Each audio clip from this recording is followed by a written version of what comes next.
आइए आज हम डिस्कस करते हैं learning and teaching paper 3 and this is for B.Ed first year.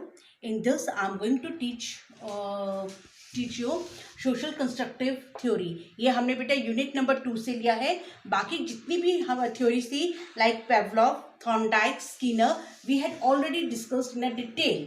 One thing is there, while going, you people will be going to write down, you have to mention their education implications. वो बहुत ज़रूरी है कि इसके शिक्षा में उपयोगिता क्या है. आइए आज हम डिस्कस करते हैं विगोत्सी की थ्योरी, जिसे सोशल कंस्ट्रक्टिव थ्योरी का नाम दिया गया है. जैसे इसका मीनिंग है सामाजिक रचनात्मकतावादी सिद्धांत. आप देखिए, जो भी हम चीज़ समाज में सीखते हैं, लर्न करते हैं, वो हम अपनी सोसाइटी या जिस एरिया में हम रहते हैं उस क्षेत्र से हम उसे हासिल करते हैं. किस तरह से? थ्रू आ स्पीच से हम उस चीज़ को अंडरस्टैंड करते हैं. और देखिए यहाँ पर I had written meaning abstract. एक मैंने वर्ड लिखा है अब्स्ट्रैक्ट. इट मीन्स जो छोटा बच्चा है वो अपने आसपास के एरिया से अमूर्त ज्ञान हासिल करता है, उस चीज़ को वो अंडरस्टैंड करते हैं, लेकिन वो अपने विचार दूसरों को बताने के लिए असमर्थ है. क्यों? क्योंकि अभी वो बहुत छोटा है. लेकिन जो वो ज्ञान हासिल करता है, कहाँ से करता है? With the help of tools of society. It means जो वो वाणी, जो वो शब्द बोलता है, उस चीज़ को हासिल करता है.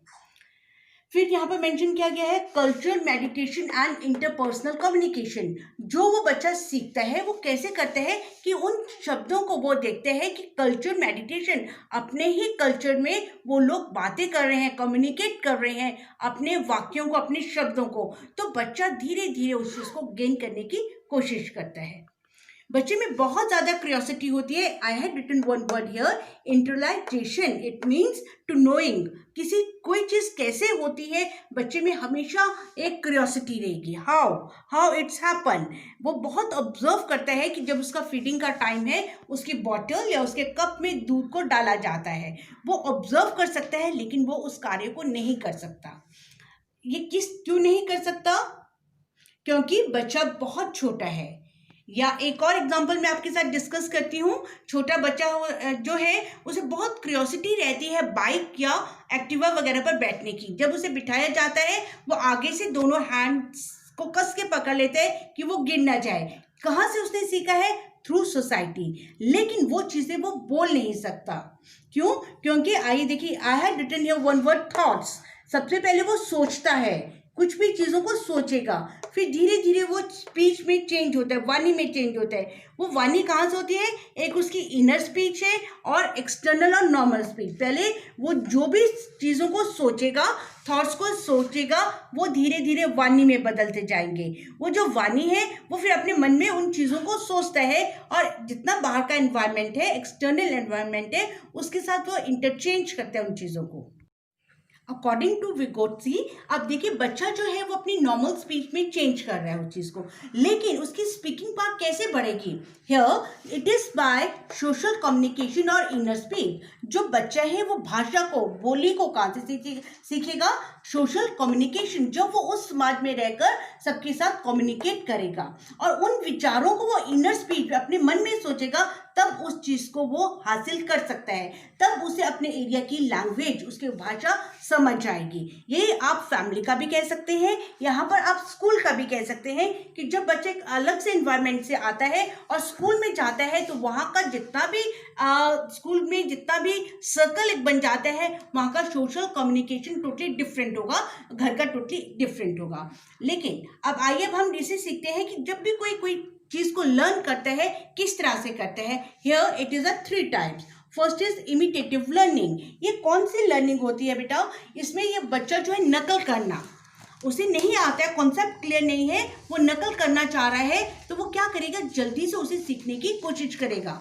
आप अपने आप देखिए, एक कक्षा में बहुत ज़्यादा विद्यार्थी हैं, और वो जो विद्यार्थी हैं वो दूसरों का अनुकरण, उसको देखकर ही उस तरह से प्रेटेंड करने की कोशिश करते हैं. यानी कि उनको कॉन्सेप्ट क्लियर नहीं है, लेकिन वो नकल के द्वारा उस चीज़ को सीख रहे हैं. This is known as imitative learning. Second is instructed learning, यहाँ पर जो बड़े हैं टीचर से अनुदेशित अधिगम।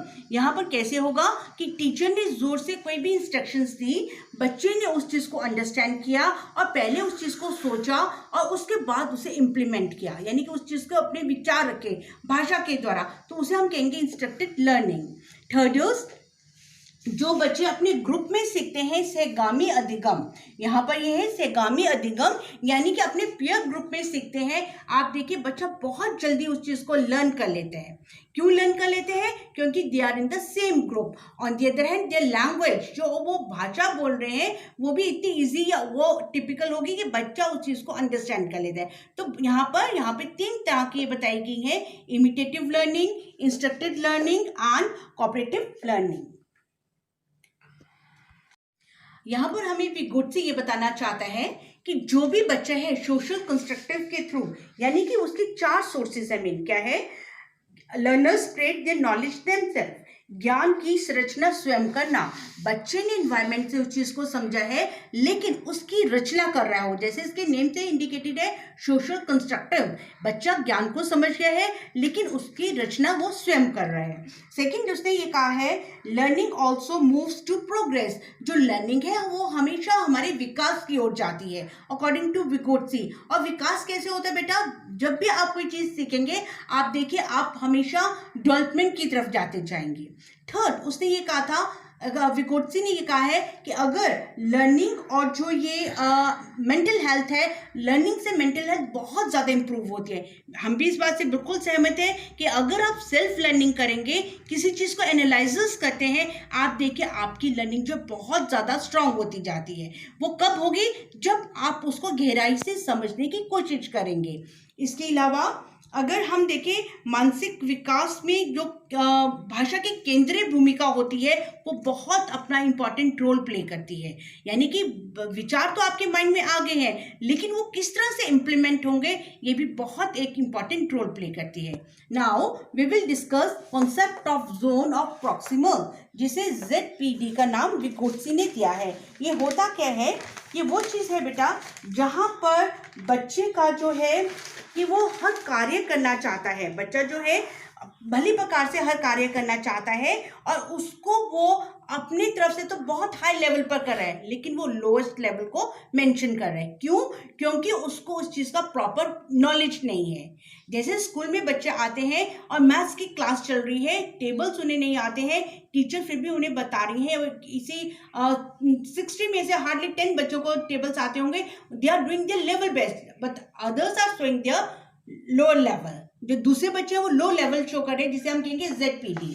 लेकिन जो उनसे बड़ा more knowledgeable of others MKO जो है, जो उनसे मैच्योर पर्सन उन्हें इंस्ट्रक्शंस दे रहा है, तो आप देखिए उनके पास ज़्यादा नॉलेज है और वो बच्चों को जब नॉलेज दे रहे हैं तब हम इन्हें कहेंगे this is a part of the ZPD और मोर नॉलेजेबल ऑफ अदर्स, यानी कि वो ज़्यादा नॉलेज दे रहे हैं जिससे वो बच्चा उस चीज़ को अंडरस्टैंड करने की कोशिश कर रहा है और उस चीज़ को हासिल कर रहे हैं।